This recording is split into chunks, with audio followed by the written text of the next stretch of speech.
Hello and welcome to Digital Worship. We're so glad you could make it. I'm coming to you from my living room, and I imagine this is coming to you in your homes and kitchen tables and family rooms and your cell phones or wherever else you might be. Don't worry if this feels a little weird to you. I guarantee it feels a little weird to us as well, but that's okay because we're here to worship and to be together. And so, no matter where you are and what you're doing while you're watching this, that's what's important. So we're going to be holding worship in digital formats like this for a little while. Even though our building is closed for important and necessary reasons, our community, of course, is as open and welcoming as it's ever been. So if this comes across your screen, please know that we're just so glad you're with us. Being in the digital realm is going to be a new challenge, but it's also, I hope, an exciting opportunity. So I hope you're all ready to learn with us, to build with us, to experiment with us. We'll be drawing on the wisdom of digital worshipers like the Church of the Larger Fellowship, which is the online UUA community, and others like it that have gone before us. And we'll also be trying some new things.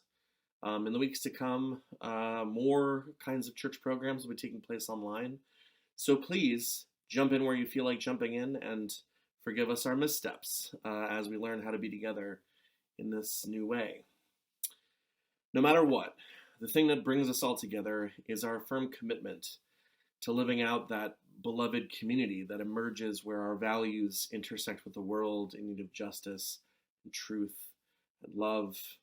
And I hope that as we go forward with worship today and in the coming weeks, we can continue to remember the commitment we have to be with and to be for one another, even in this time where we must show our love by being apart. So, that being said, welcome to worship. At times, our own light goes out and is rekindled by a spark from another person.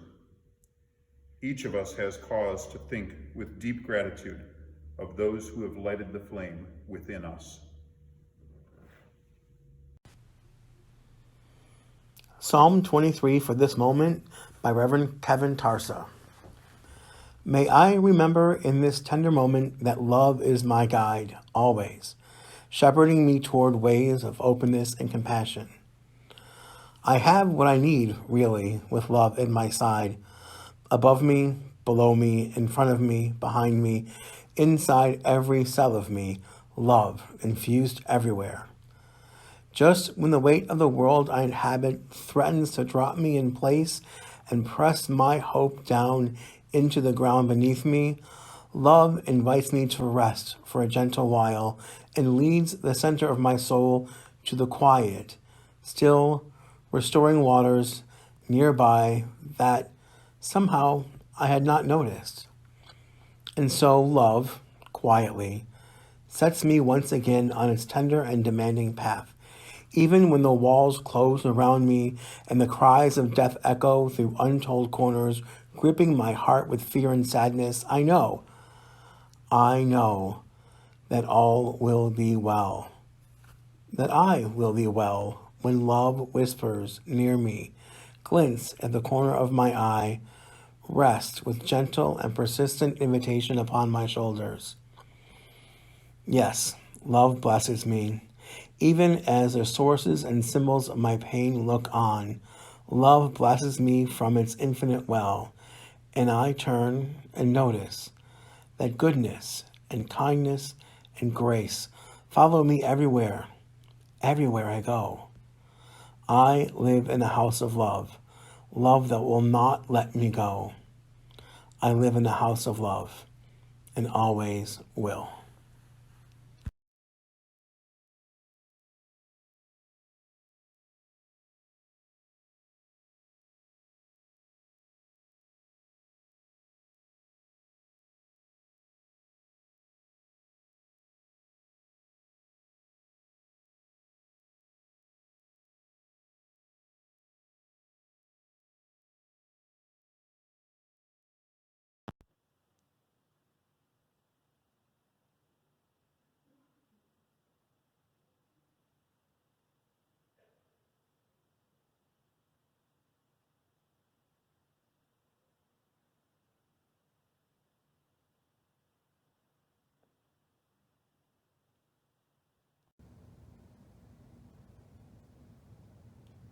Welcome to the remote location of my home.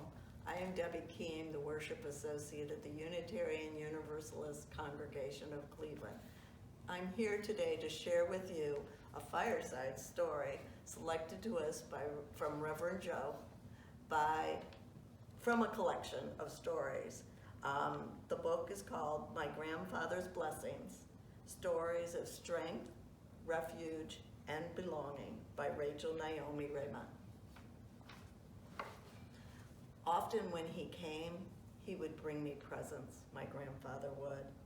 They weren't the kind of presents that other people brought me, such as toys or candy or stuffed animals or books.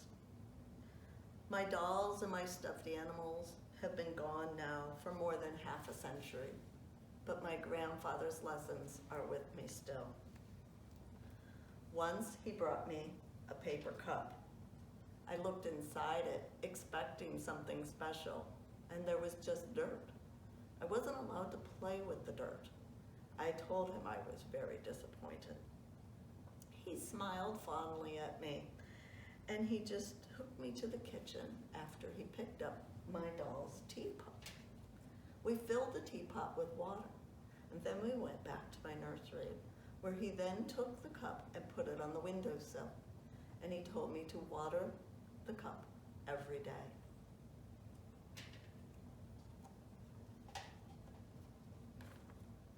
At the time, I was 4 years old, and this didn't make any sense to me. I was on the sixth floor of an apartment building in Manhattan. I looked at him dubiously. He nodded with encouragement. Every day, no mushle, he told me. And so I promised. At first, I was curious to see what would happen. I did not mind doing this. But as the days went by and nothing changed, it got harder and harder to remember to put water in the cup. After a week, I asked my grandfather if it was time to stop yet. Shaking his head no, he said, every day, neshumle. The second week was even harder, and I became resentful of my promise to put water in the cup. And when my grandfather came, I tried to give him back the cup, but he refused, simply saying, every day, neshumle.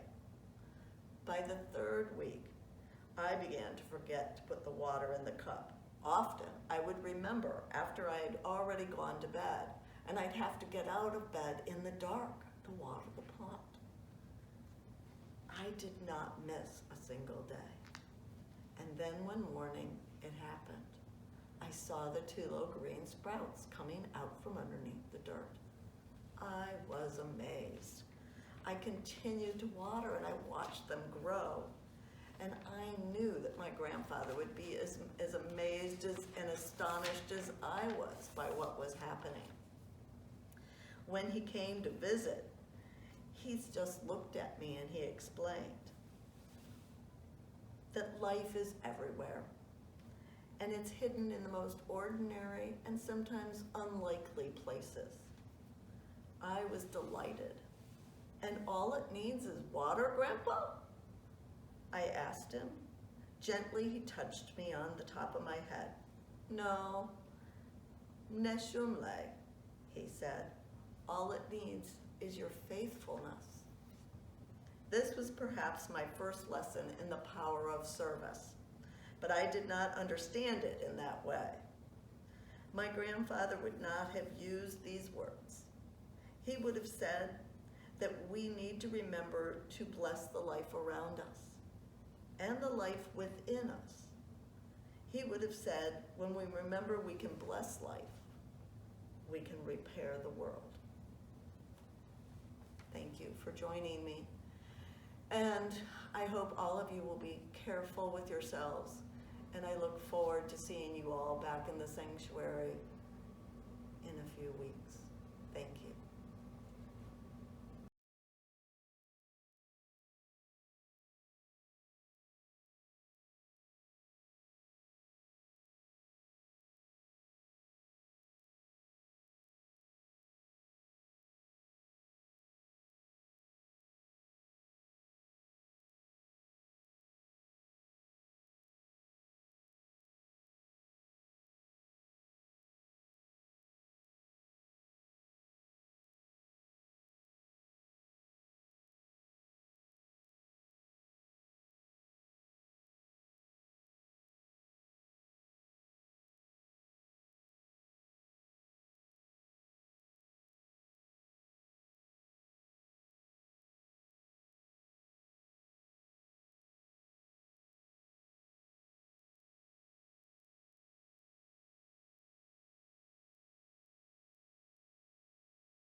I can't tell you how excited I am to have this chance to do a Time for All Ages from my house. This is like being a kid and having a friend over for a sleepover. This is unbelievable. In that spirit, and very much leaning into the fact that we're all here, I'm actually coming to you in the middle of the night. So this is a real first for me for worship at UUCC. I'm in my PJs, in a bathrobe. These are strange times, what can I say? But I mainly dress like this because I'm going to bring you along for a little midnight snack. That's what I'm doing tonight. So I've decided to get all my stuff together to have, without a doubt, my favorite category of food, sandwich. And so tonight, I have a little line-cut skipjack tuna. Make a little tuna sandwich here. So I'm going to put this all together for myself here. So I have that. I have, of course, some of the important ingredients. A little dab of mayo here. So I'm going to make sure I add some mayo. Mayo along. I have, again, some more usual suspects over here. I've got I have some chopped onions. It's obviously very important. And then I usually add a little dill pickle. Only dill. Sweet pickles are not for my tuna salad. Thank you very much. And then, of course, my final element is the secret ingredient, and that is whole grain mustard. A little bit of whole grain mustard. Now, you probably don't know this about me. I love mustard. It is seriously probably my favorite condiment. It's so versatile. It's so unique. To me, it always goes really well with everything. And just a little bit goes a really long way. So you can make everything just a little bit better by adding a little bit of mustard. And at the same time, it's also a really appropriate condiment to focus on here in March, where we're talking about seeds, because mustard is all about seeds. In fact, that's the whole point of the whole grain mustard, is that they actually haven't crushed the seeds. The whole seeds are in there. I actually made sure I got some. There's actually some dried mustard seeds. You can see what they look like. They sound like a little shaking sound. You can see them though. They're tiny in comparison to my hand. There's little pearls of flavor just waiting to explode and make your sandwich awesome. The fact that mustard is so awesome is also, it's actually part of one of my favorite teachings from Jesus in the Gospel of Matthew.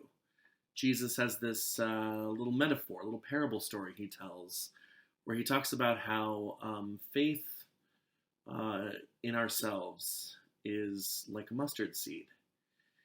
See, he says that faith is really hard sometimes, I think for all of us. It's hard to believe, especially when you have reasons not to. Maybe you don't have reasons, for example, to believe in yourself. Maybe you are struggling in your relationships and you don't really believe in your friends or family. Sometimes you lose faith in just the very idea of good things happening in the world. It makes you maybe feel a little cynical or jaded because you've lost faith. So what Jesus actually says about mustard seeds is that, very much like my sandwich, a little bit goes a long way. And what he says is that something just that small, just that little seed size of faith is what we need to hold on to. Because even if you feel disappointed or lonely or estranged from your family or friends, or if you feel bad about yourself, I think what Jesus' point is to say that that little kernel inside of you is that part that can crack open and bloom. And just like it makes my sandwich awesome, it can make all of us get back to the awesome place that we started in. And then all it takes is a little bit, this small thing out of which really great things come. I have to say the other side of that story, of course, is the fact that for most of us in our day-to-day lives, and I'm certainly feeling it here in these weeks, as I'm here mixing up my sandwich stuff here, my midnight snack, is the fact that on most days we aren't feeling either totally jaded or totally confident. Most times we're just somewhere in between. and that's okay too. Those are the days you can just let mustard seeds be mustard seeds and make yourself a sandwich, because the world is, in my experience, always a happier place when you've had a sandwich, or at least that's my little parable. Eat more sandwiches. Well, now is actually usually the time in my Time for All Ages when I invite all of us to sing together and invite all of you young people out there to come with me to class. But it's actually very late where I am because I'm here having my midnight snack. So instead, maybe I'm going to ask all of you to sing to one another at home because it's time for me to get to bed. So good night.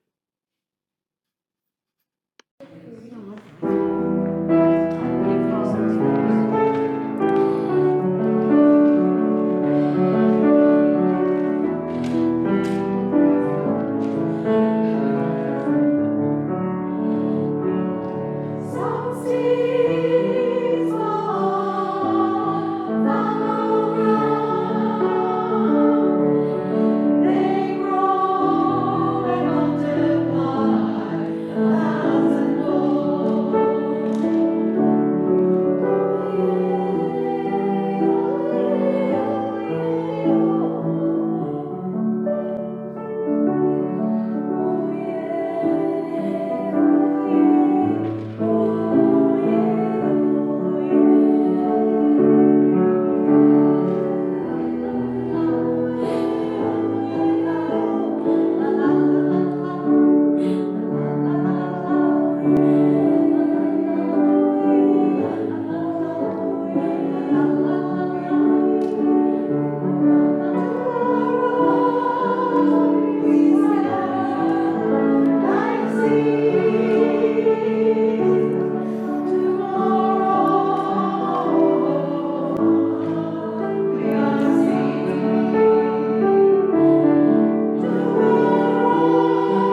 Meditation is old and honorable.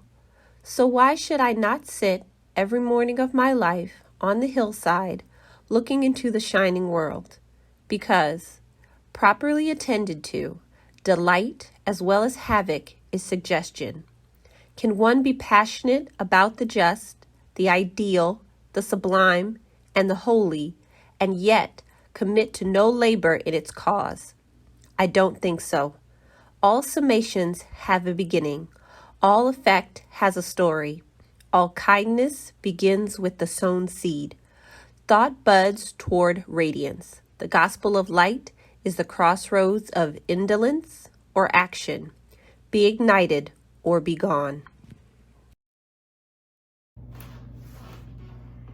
Months ago, last year in fact, when the worship team got together and planned out our 5 communions for this year, the flour, the water, the fire, the bread, and then the seed communion, we had no way of knowing that we would be where we are today in the world, where we would be encouraged by our government and by medical professionals to not gather. This threw us into a bit of a tizzy when we had to think about, how do we have a communion, a seed communion, if we don't get together? The whole idea of communion has, for as long as there have been human beings, to come together. And could we do this digitally? Could we have the idea of coming together by video screen? I'm not sure how well this will work. I only know it's what we can do for now. And then I got to thinking about seeds, germination, and generation. And originally, when I thought about what I might talk about today, I thought about Gregor Mendel, who was, as a kid, someone I really admired, someone who was able to figure out that there were genetic traits. And that led me to things like the shape of my eyes, the size of my hand, the size of your hands, how that works, and how we pass along genes to our children if we have them. And I thought about plants and how plants grow, and that led me down the path of buying 4 pounds of seeds to put into 150 little envelopes so everyone could get an envelope of seeds this Sunday to plant wherever they are. Instead, something else has grown, something unexpected. This coronavirus that we're all dealing with, the reason that we're not together. It's not a seed in the way that flowers are seeds, and it isn't the kind of thing that would be predictable the way Gregor Mendel would have predicted the work through his work with the seed pods.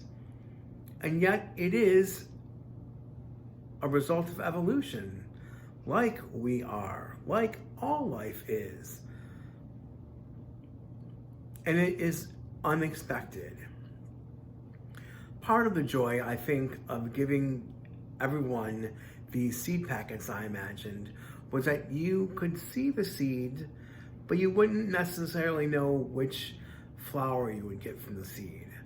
Now, we take walks in our neighborhood and we see lots of flowers and people who plant their flowers and have exactly the flower they want, exactly the place they want.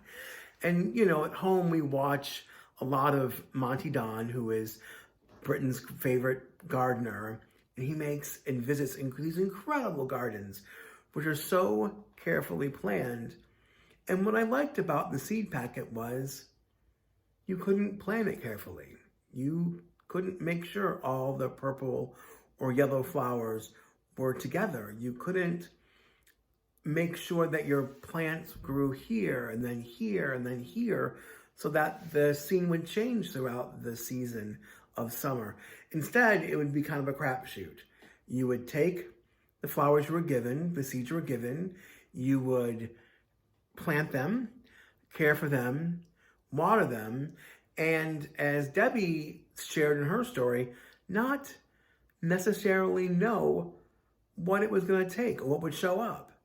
To know only that it took faithful attendance to the seeds without a certain result.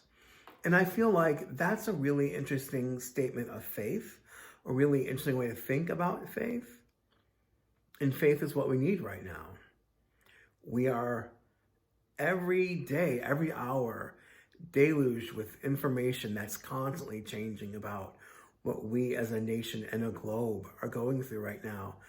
We can't know the outcome. We can't know what's going to happen. We can't know how long it's going to take for us to get back together. But we can have faith. Faith in ourselves, faith in our families, in our neighbors, in our church community. That we can have faith in. It doesn't mean we know the outcome, but it means that we know we can turn to each other. We can count on each other, even if for now that's by telephone call or Zoom or Skype or video. But we still carry each other in our hearts and in our thoughts. And so it's not the kind of communion I imagined us having today. But still, I think it's, in a way, a communion, a coming together, a chance to sit with our feelings and think about the people who matter to us, the people in our lives who are important to us, to wish them well and to send them love. And I think for today, that's communion. I'm wishing you all well. I'm wishing we were together. I hope that you're okay. Remember, you can reach out to me and us and each other. Take good care.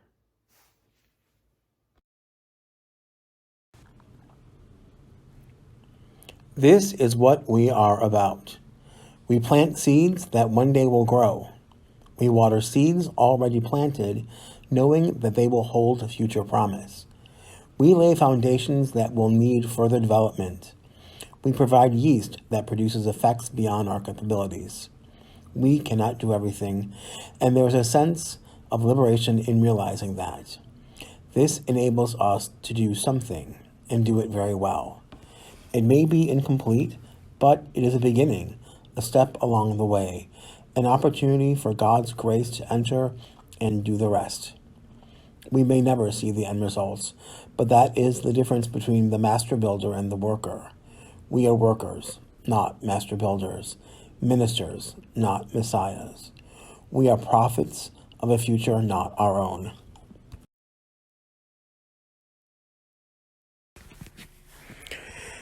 In this time, when we feel the presence of uncertainty and unknowing more strongly than normal, I want to remind you that since the moment of our very first inhale, the beginning of our lives, we have spent our entire life in uncertainty and unknowing.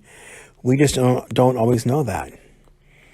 May we, in this time where we are more aware than usual of the instability of the world, may we especially take time to show grace to ourselves and each other, to take care of those we love and those we don't yet know, to remember that we are not alone in this world, that we have friends and companions who help us and who need our help. Remember to take care of yourself, and remember you're not alone.